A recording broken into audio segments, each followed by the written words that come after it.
জামায়াতের চূড়ান্ত জোটে থাকছে যারা। জামায়াতের নেতৃত্বাধীন জোটে যোগ দিতে যাচ্ছে এলডিপি, এনসিপি ও এবি পার্টি।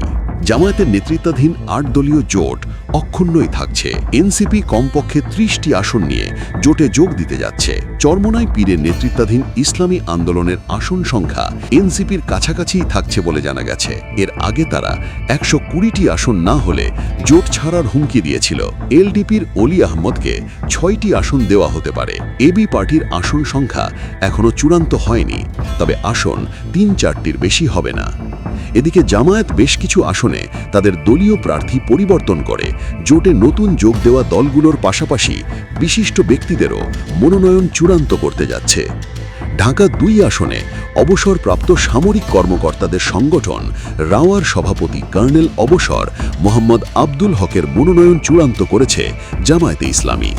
অন্যদিকে হবিগঞ্জ ৪ আসনে খেলাফত মজলিসের মহাসচিব আহমদ আব্দুল কাদেরের মনোনয়ন চূড়ান্ত করতে যাচ্ছে জামায়াতি।